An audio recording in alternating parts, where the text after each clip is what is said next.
Здравствуйте, уважаемые члены жюри. Я Афанасьева Карачана, ученица 10 А класса Нербинского технического лицея имени Александра Николаевича Чусовского.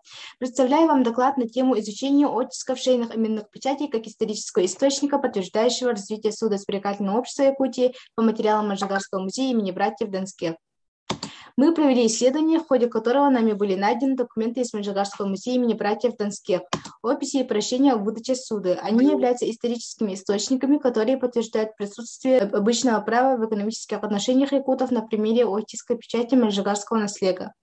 Одним из редких экземпляров являются документы о выдаче суда Ивану Григорьевичу Максимову и Семену Семеновичу Миронову, подтверждающие развитие судосберегательного общества Якутии. Первый оттиск именной шейной печати Ивана Григорьевича Максимова подтверждает о написанном прошении в судосберегательного общества в декабре 1912 году с целью получения суда в размере 150 рублей сроком на 1 год для того, чтобы отправить своего сына Василия Ивановича Максимова на учебу. В конце сын оправдал ожидания своего отца. По данной описи мы видим, что Иван Григорьевич Максимов жил в среднем достатке.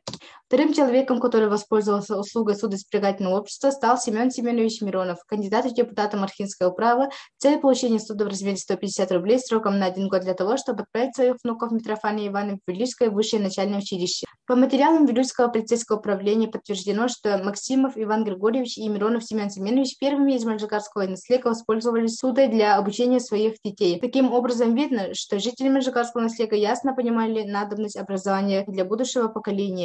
К примеру, приведем Василия Ивановича Максимова. Он дружил в то время с выдающимися людьми, в том числе с Платоном Алексеевичем Аюнским.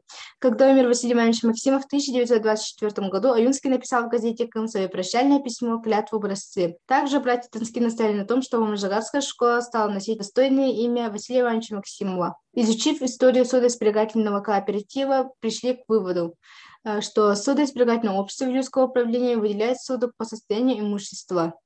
Люди пользовались шейными именными печатями для удостоверения личности при оформлении деловых сделок. Шейная именная печать принадлежала человеку, занимавшему значимое положение в обществе. Судосберегательные товарищества в 1913-15 годах начинают брать оборот. Доказательством тому суду получились из далекого наследия Миронов и Максимов.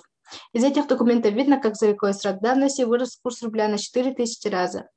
Но не закончив на этом, мы сделали этот проект уникален тем, что такого проекта в Нербинском районе нет. Можете зайти по ссылке ниже. Спасибо за внимание.